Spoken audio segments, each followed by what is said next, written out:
Thank you, President. Firstly, Mr. President, congratulations are in order for your election to the office and to all other members elected to this Legislative Council. I thank you all for allowing me to deliver my inaugural speech representing the people of the Southeastern Metropolitan region. Today, I have good news for some of you and bad news for others. For those Victorians who feel overtaxed, overregulated, and are generally just over the way that government interferes in their lives, I bring great news. The Libertarians have arrived. But for those of you who feel entitled to other people's money or would like to meddle in private lives, impose taxes, police thoughts, censor others, or who could be described as nanny statists, champagne socialists, rent-seeking fat cats, moral guardians, human red tape dispensers, or any other variety of authoritarian, I have terrible news. The Libertarians have arrived. Along with my colleague Tim Quilty from Northern Victoria, I am proud to represent the Liberal Democrats. We are the first people in the 160-year history of the Victorian Parliament elected on a purely libertarian or classical liberal platform. We believe in liberty and we are here to make Victorians more free. But first, I would like to take this opportunity to tell you about myself. Like so many crossbenchers, I am not from the political class. My background is in IT. I am the proud father of 3 young boys who I'm happy could attend here today. As far as I can determine, I'm the first man on my side of the family to ever finish high school.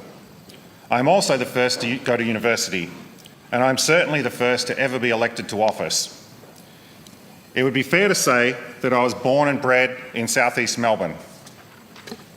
I grew up in the region on a small hobby farm in Cranbourne in a house built by my grandfather, a veteran of World War II.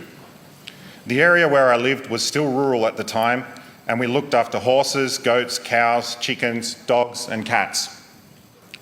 My mother originally hailed from Hyatt. She was the first woman in her family to go to university and spent a long, successful career teaching in secondary schools. I'm honoured that she's joined us here today in the gallery. My late father lived in Oakley as a child. He suffered from a number of childhood illnesses, including polio. My middle name, Boyd, is in honour of one of the surgeons that helped him. He always loved animals, especially his prized racehorse. I remember as a child being taken to the track with him at 4 in the morning to watch the training before he would go off to his day job as an investigator.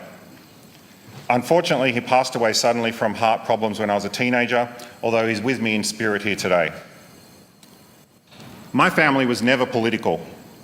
No one that I knew was involved in politics. I never had ambitions to be involved in politics, even as an adult. However, I always had a sense of what freedom was and why it was important. I believe in the individual. There are no human rights without individual rights. Self-ownership is the idea that a person owns their own body, and as long as they do not cause harm to others, they may act as they see fit, and no one, including government, should interfere in this. In the words of John Stuart Mill, over himself, over his own body and mind, the individual is sovereign. It has always surprised me how unpopular this idea is. It seems there is no shortage of people who would happily invoke the power of the state to force others to bend to their will. The principles of freedom of speech and religion naturally follow from this. A healthy democracy requires free speech. Fundamentally, libertarianism is a moral position. It is based on respect for other people, the belief that we do not know what's better for others, and that coercion is wrong. Just as it's wrong for a bully in the playground to take your lunch money and tie your shoelaces together, it's wrong for governments to overtax you and restrict your freedom. I reject identity politics. I have been saddened by the recent rise of authoritarians on both the left and right attempting to declare certain sections of society as good or bad. Genders, races and religions do not commit crimes, individuals do. Pitting man against woman, black against white and Christian against Muslim is a recipe for social chaos. All Australians are valuable and should be treated equally under the law. Following the turn of the century, I became increasingly concerned as governments grew ever larger and more dangerous. Even a cursory understanding of 20th century history will provide ample evidence of the disaster that awaits when government power is allowed to get out of control. My beliefs led me to join the Liberal Democrats, a party whose principles align strongly with my own. It's wonderful to see that enough freedom still exists in this great country that a person from outside the political class can still be elected to Parliament. Tim Quilty and I follow the paths blazed by our Liberal Democrat colleagues, Senator Leyonhjelm in the Federal Senate and Aaron Stonehouse in the Parliament of Western Australia. They have demonstrated that we are a consistent party of principle. They never vote for a reduction in freedom or an increase in taxes, and neither will we. The Liberal Democrats are often called a minor party, but there is nothing minor about our principles, which have been developed over centuries.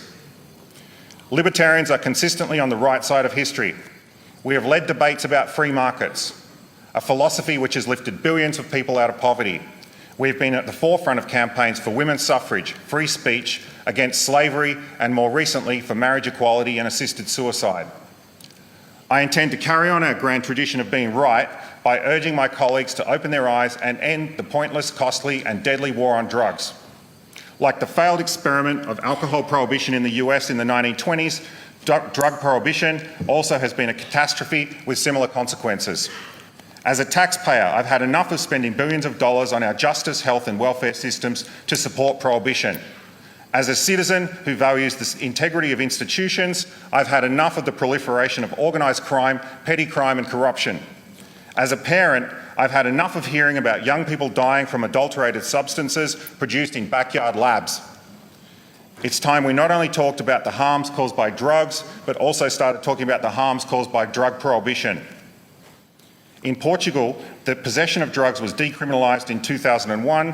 For a country that was once considered the heroin capital of Europe, drug-related HIV infections have fallen by 95%, and the drug mortality rate is now the lowest in Western Europe.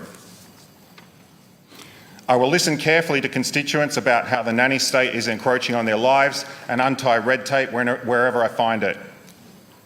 Today, I pledge not to waste this opportunity to stand up to the legislative bullies, using my vote when I can and calling them out when I cannot. If we have our way, Libertarians will eventually fill the seats of this place and leave Victorians free to plan their own lives instead of having it planned for them. I would like to acknowledge and thank some of the many people who have helped get me here today. Firstly, I'd like to thank the Liberal Democrats team, especially Les Hughes, Duncan Spender, David Leyonhjelm, Stuart Hatch, Tim Quilty, Adam Karlovsky, Rachel Connor and Gabriel Buckley. I'd like to thank the party founder, John Humphreys. I'd also like to thank the candidates, volunteers and supporters for all of their efforts, especially Matthew Ford, Kirsty O'Sullivan, Lachlan Christie and Rob McCarthy. I'd like to thank my wonderful wife, Etsuko, and my three sons, Sen, Kai and Now, for putting up with me over the last few years after getting involved in politics and directing so much time and energy away from you. I'd like to thank my ex-colleagues who were so understanding when I suddenly had to depart my job last December. Lastly, I'd like to thank my mother, who has put up with so much trouble from me during my youth. Without her support and guidance, I doubt I would ever have achieved anything of substance. Thank you very much.